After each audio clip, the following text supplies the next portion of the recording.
Marriage is built on the little things. For Megan and me, it was the routines, the everyday moments that made life feel solid. Each morning started the same, her perched at the kitchen counter with her coffee, black with a touch of cinnamon, while I fumbled with my creamer and sugar, always getting the balance wrong. In the evenings, we'd sink into the couch after dinner, her feet tucked under my legs, some random Netflix series playing in the background. We weren't flashy or dramatic, but we were consistent. And after 7 years of marriage, consistency felt like security. But life has a way of sneaking up on you when you least expect it. It started one ordinary afternoon. Megan had been running late for work and called to ask if I could grab her insurance card from the glove compartment of her car. She was always losing her wallet, and it had become an unspoken game between us. How quickly could I find it this time? I didn't think twice as I stepped into the garage, unlocked her car, and started rummaging through the mess that had accumulated in her glove box. Receipts, expired coupons, a half-empty bottle of lotion. It was the usual chaos I expected.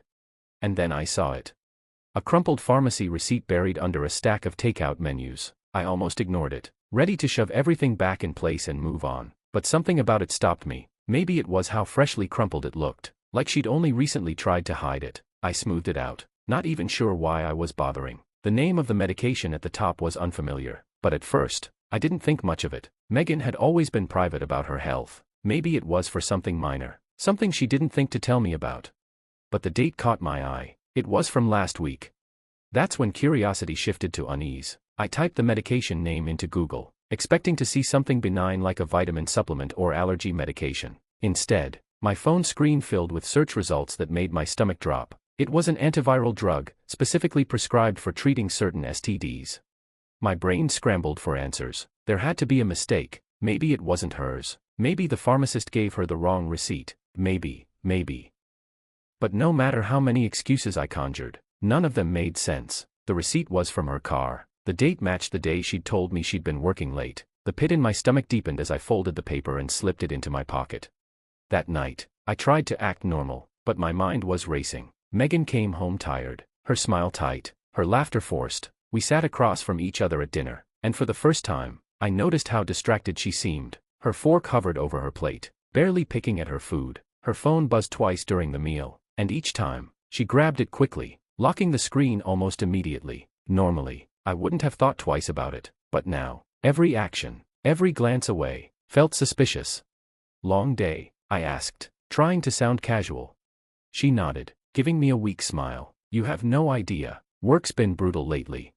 I wanted to believe her. I wanted to tell myself I was overreacting, letting paranoia take hold, but the memory of that receipt burned in my mind. After dinner, we sat on the couch like usual, but I couldn't relax. She leaned against me, scrolling through her phone, while I stared blankly at the TV, replaying every moment of the past few weeks. Had she been distant, or was I only seeing it now because of the receipt? Was I imagining the way she seemed to avoid my gaze? That night, after she fell asleep, I found myself back in her car. I opened the glove compartment again, as if there might be something I'd missed, but it was empty now. She must have noticed I'd been there earlier and cleaned it out. My hands shook as I unfolded the receipt I'd taken and read it again. The date, the name of the medication, it all stared back at me like a taunt. I couldn't ignore it anymore. Something was wrong, but how could I bring it up? What was I supposed to say? "Hey, I found this receipt for STD medication. Care to explain?" The words formed in my mind, but I couldn't imagine them leaving my lips. What if I was wrong? What if there was some logical explanation, and I was about to destroy our marriage over a misunderstanding? The next morning, Megan kissed me goodbye as she headed out the door, the same way she always did, but this time, I noticed the hesitation in her movements, the way her lips barely brushed mine. As I watched her drive away, I realized that I didn't know her as well as I thought I did. The receipt had cracked the foundation of everything I believed about our life together. I couldn't see the full picture yet, but I could feel it looming just out of reach, like a shadow in the corner of a room. Something was coming, something bigger than I could have imagined, and deep down, I already knew it was going to shatter everything. I spent the rest of that day caught in a whirlwind of doubt, anger, and fear. Every time I looked at Megan, 1,000 questions bubbled in my chest, but none of them would come out. She moved through the house like everything was normal, chatting about her day, laughing at a dumb meme, and asking if I wanted her to pick up groceries after work tomorrow. But to me, her every word felt rehearsed, her every smile a mask. Was this how it had always been? Was she always this good at hiding things? I couldn't confront her yet, not until I knew more. The receipt alone wasn't enough. If she wanted, She could spin a dozen excuses, each more plausible than the last. I had to be certain, even if the thought of digging deeper terrified me. That night, while Megan was in the shower, her phone buzzed on the kitchen counter. I froze, my eyes darting toward the bathroom. The sound of running water gave me a thin layer of cover, but my heart hammered as I stared at her phone, lying there like an invitation. I'd never snooped before, not once in 7 years, but now, my trust felt paper-thin, and every part of me screamed that I needed answers. I picked up the phone, half hoping it would be locked, a sign to stop, but Megan had never been secretive about her passcode. My fingers moved instinctively, entering the numbers as guilt gnawed at me. Her home screen opened, revealing nothing unusual, just a picture of us from a beach trip 2 summers ago. I stared at it for a moment, my thumb hovering over the screen, before finally opening her texts. Most of her recent conversations were harmless: her mom, a group chat with co-workers, an old friend from college, but one name stood out: Melissa. Megan had never mentioned a Melissa. The messages were sparse, but something about them felt off. There were no greetings or sign-offs, just short bursts of texts. Melissa, Thursday still works for me. Usual spot. Megan, perfect. Same time. Melissa, 7 works. Can't wait. My stomach twisted. Who the hell was Melissa? And what was the usual spot? I tapped on the contact, hoping to find more, but the thread didn't go far back. Megan must have deleted the older messages. My thumb hovered over the call log next, but the sound of the water shutting off made me slam the phone back onto the counter like it had burned me. I barely made it back to the couch before she came out of the bathroom, wrapped in a towel, her hair dripping. "Hey, babe," she said, flashing me a smile that felt like a dagger to my chest. "What are you watching?" Just flipping through channels," I mumbled, avoiding her gaze. My hands clenched into fists on my lap, the urge to shout burning in my throat, but I stayed quiet, my head spinning with questions I couldn't ask yet. Over the next few days, I became a detective in my own marriage. Megan didn't seem to notice how closely I watched her now. Every time her phone buzzed, I fought the urge to snatch it from her hands. Every time she went out, I found myself checking the clock, tracking how long she was gone. It felt insane, but I couldn't stop. I wasn't ready to confront her, not until I could piece together the puzzle that was falling apart in my hands. The first big clue came 3 days later. Megan had mentioned going to a yoga class after work, something she did once or twice a week. Normally, I wouldn't have given it a second thought, but now I couldn't let it go. I waited until she left the house, then grabbed my keys and followed her. I felt ridiculous, like some cliché character in a bad spy movie, trailing her car through traffic. My palms were sweaty, my pulse racing as I stayed a few cars back. Megan drove across town, her car weaving through familiar streets until she turned into a small parking lot. My chest tightened as I pulled over across the street, ducking low in my seat to watch. It wasn't a yoga studio. It was a small cafe, the kind with dim lighting and cozy booths. Megan parked, stepped out of her car, and walked inside, glancing at her phone as she went. A minute later, another car pulled up, a sleek black sedan. My heart sank as a man got out. He was tall, mid-30s, with neatly styled hair and an easy confidence in his stride. He walked into the cafe without hesitation. I sat there, frozen, as the pieces started to fall into place. This wasn't yoga. This wasn't a friend. Megan had lied to me, plain and simple. I didn't follow them inside. I couldn't. My hands were trembling, and my head felt like it was stuffed with cotton. Instead, I sat in the car, staring at the cafe door, a sinking weight settling in my chest. When she finally left, nearly 2 hours later, she was smiling. It was the kind of smile she used to give me, the one that made me fall in love with her all those years ago. Watching her drive away, I realized I didn't know her anymore, or maybe, I never really had. I drove home in silence, my mind a storm of questions and emotions I couldn't untangle. Megan had lied about going to yoga. She'd gone to that cafe instead, meeting a man I'd never seen before. The receipt, the cryptic messages, and now this. I couldn't ignore the pattern any longer. Something was going on, and it wasn't innocent. When she came home later that evening, her face still glowing from whatever had transpired at that cafe, I could barely look at her. Every move she made felt like a betrayal. She walked into the living room where I was sitting, tossed her gym bag on the floor, and stretched with an exaggerated yawn. "Yoga was killer today," she said casually, dropping onto the couch beside me. "How was your evening?"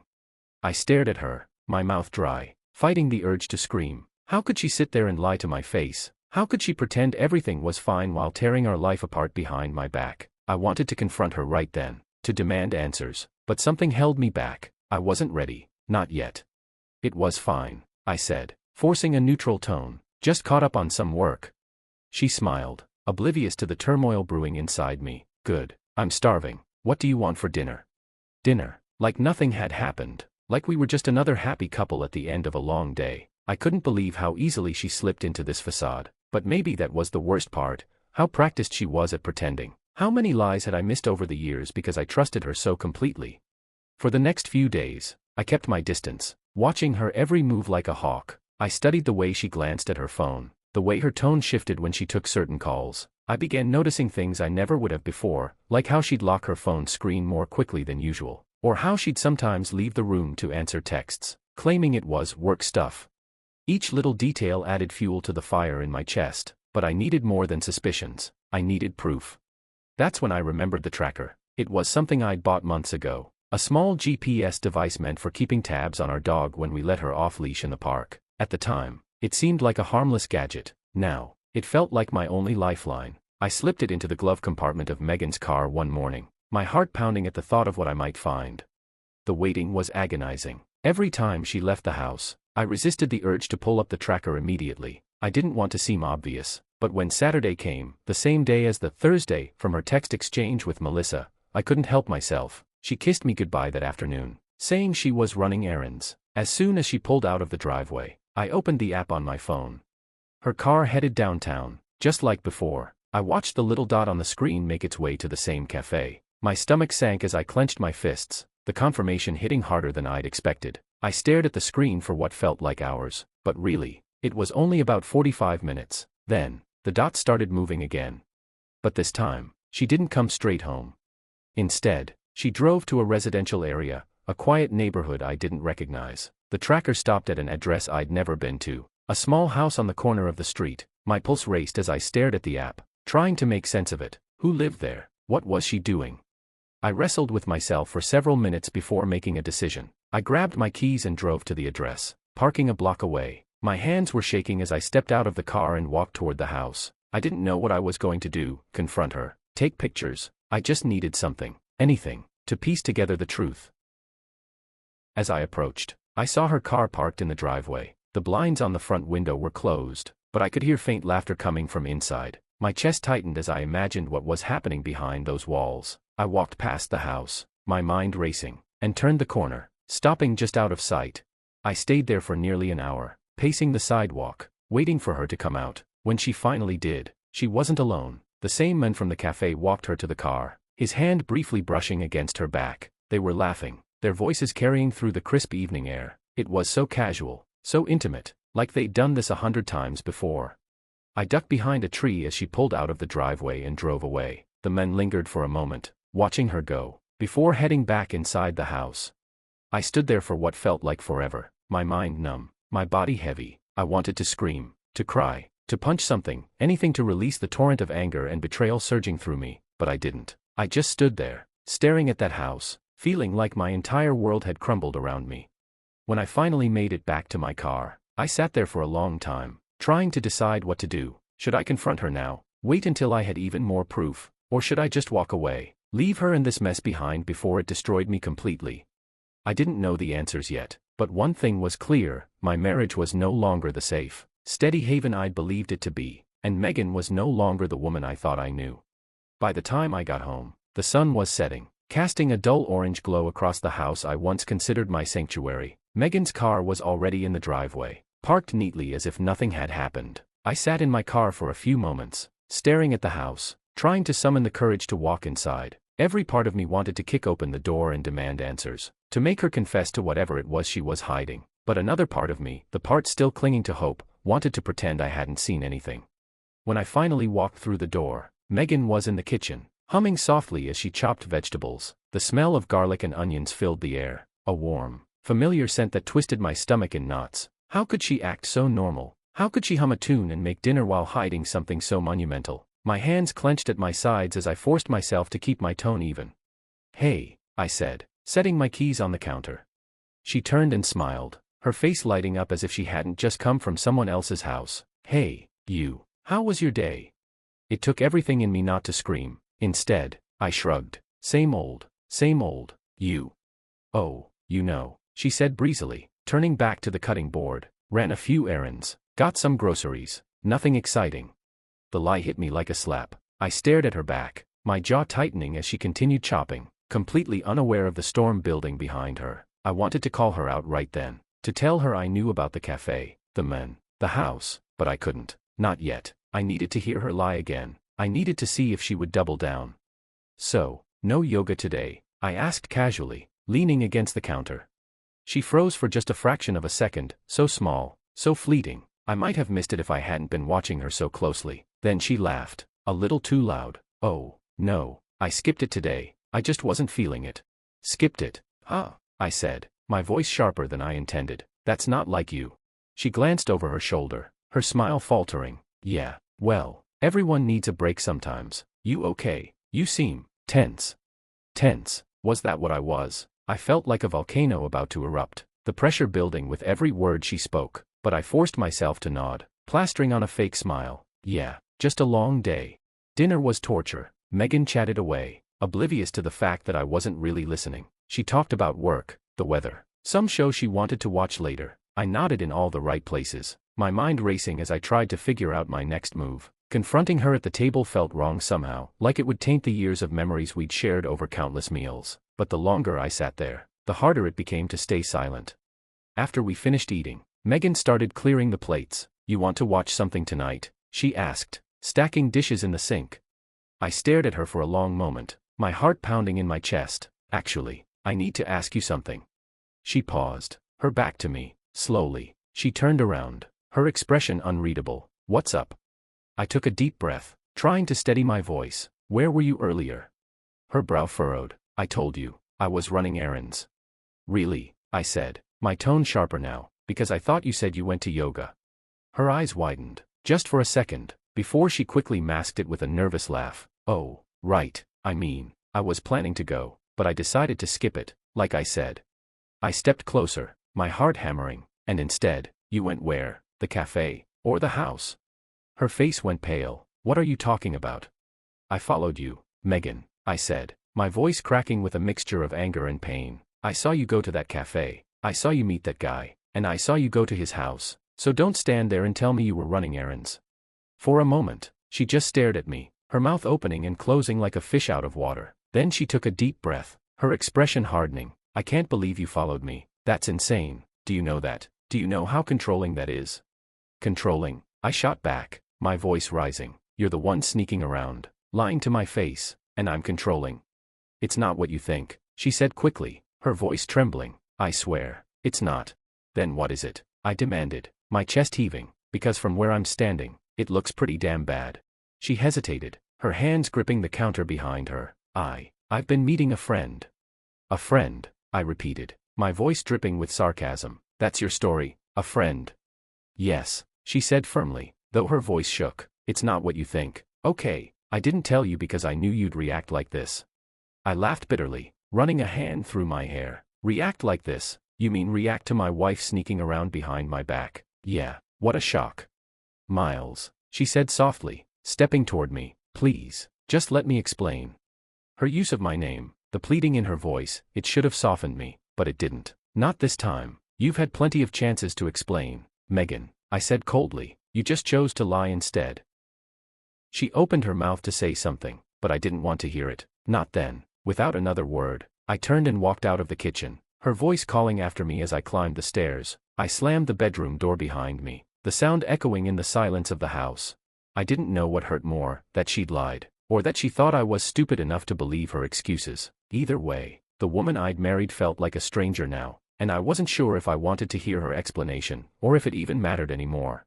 I barely slept that night. Every time I closed my eyes, I saw Megan's face, first smiling, then lying, then pleading. The betrayal ran so deep it felt like a physical ache in my chest. I tossed and turned until the sun crept through the curtains, and I knew I couldn't avoid her forever. We needed to talk.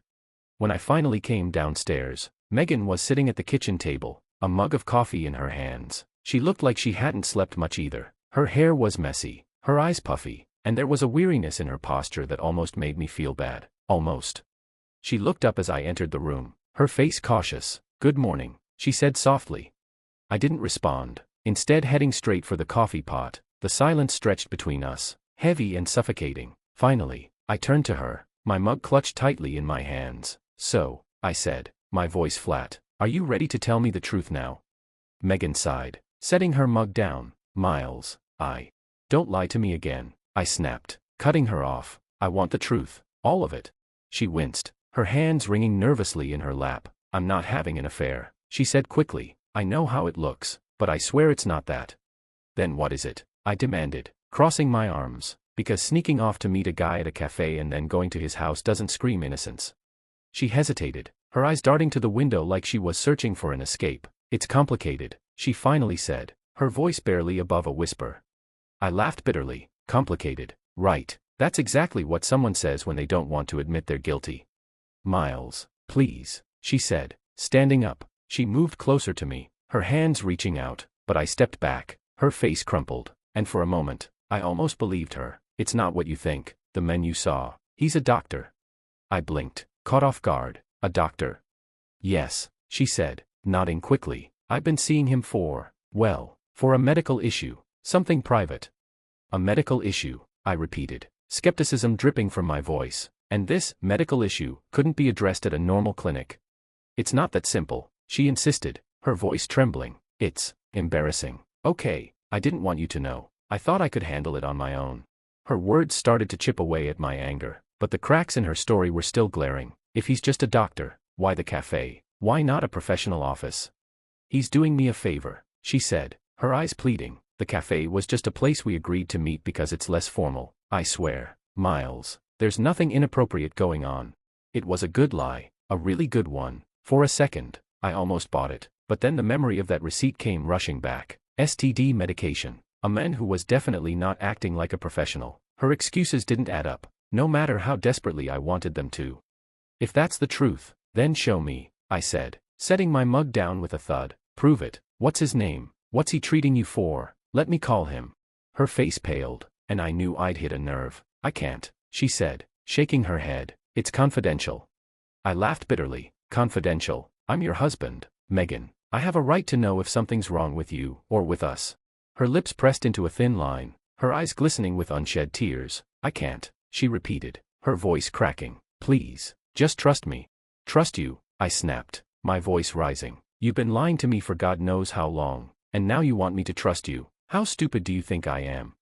She flinched at my words, tears spilling down her cheeks. "It's not what you think," she said again, her voice breaking. "Please, Miles, I'm begging you." For a moment, I just stood there, staring at her as she sobbed. Part of me wanted to believe her. Part of me wanted to take her in my arms and tell her everything would be okay. But the other part, the part still burning with betrayal, couldn't let it go. "I'm done with your lies," I said coldly. "If you can't tell me the truth, then I'll find it myself." I turned and walked out of the kitchen, her cries echoing behind me. I didn't know what my next step was, but one thing was certain, I couldn't trust a single word out of her mouth. Whatever she was hiding, I was going to find out, no matter what it took. I couldn't sit in the dark anymore. Megan's sobs echoed faintly from downstairs, but I forced myself to ignore them. I grabbed my laptop and pulled up the tracker app again, staring at the address where Megan had gone after the cafe. I needed answers, and if she wasn't going to give them to me, I'd get them myself. The house sat in a quiet neighborhood, unremarkable except for the secrets it held. The man Megan had met there wasn't just some doctor doing her a favor, I was sure of that. I googled the address, looking for anything that could explain her connection to the place. My search turned up nothing. Frustrated, I decided to take a different approach. I pulled up Megan's phone records. I'd never invaded her privacy like this before, but I didn't care anymore. If she was lying to me, I had every right to dig for the truth. It didn't take long to find a number that stood out, a number she'd been calling and texting almost daily. The area code matched the address I'd been tracking. I called the number, my heart pounding. It rang twice before a man's voice answered, smooth and professional. "Dr. Hargrove speaking." So, he was a doctor. "Hi," I said, trying to steady my voice. "I'm looking for Megan. She's been meeting with you recently." There was a long pause. "I'm sorry, who is this?" "I'm her husband," I said sharply, "and I'd appreciate it if you told me exactly why she's been sneaking off to see you." Another pause, this one heavy with tension. "I think it would be best if Megan spoke to you directly about this." "She won't," I snapped. "She keeps lying, and I'm done with the games. So either you tell me, or I'll show up at your office, or your house, and get my answers there." "That did it, Mr. Davis," he said, his voice careful. This is a private matter, but I understand your frustration. Megan has been seeing me for treatment related to a sexually transmitted infection. The words hit me like a freight train. An infection, I repeated, my voice hollow. Yes, he said, sighing. She asked me to keep it discreet, which is why we met outside of my office. I can't go into more detail without violating her confidentiality, but I suggest you speak with her. This is something you both need to address. I hung up without another word, my hands shaking. An infection, a sexually transmitted infection. My mind reeled as I pieced everything together. The receipt, the secret meetings, the house. It all made sense now, but one question loomed larger than the rest. How long had she been keeping this from me? I stormed downstairs, finding Megan still at the kitchen table, her face buried in her hands. She looked up as I entered, her eyes red and swollen. Miles, please, just let me save it, I snapped, throwing my phone onto the table. I talked to Dr. Hargrove. Her face crumbled. Oh my God, she whispered, her hands covering her mouth. Yeah, I said bitterly. He told me everything, the infection, the secret appointments. Do you have any idea how humiliating it was to hear that from a stranger instead of my own wife? Miles, I didn't know how to tell you, she said, her voice trembling. I was scared. I didn't want you to think. To think what? I barked. That you cheated on me, because that's exactly what this looks like. She broke into sobs, shaking her head. It was a mistake, she choked out. It happened once, just once. I was drunk, and it didn't mean anything. I didn't even know until I started having symptoms. I'm so sorry, Miles. I didn't want to hurt you. Her words cut deeper than I thought possible. The woman I'd trusted more than anyone had betrayed me in the most personal way. You didn't want to hurt me, I repeated, my voice cold. Then why didn't you tell me? Why did you keep lying, even when I gave you the chance to come clean? I was ashamed, she whispered. I thought I could fix it before you found out. I didn't want to lose you. Well, congratulations, I said, my voice shaking with anger, because you just did. Her sobs grew louder as I turned and walked out of the room. I grabbed a bag and started throwing clothes into it, my movements mechanical. I could hear her calling after me, begging me to stay, but I couldn't. Not after this.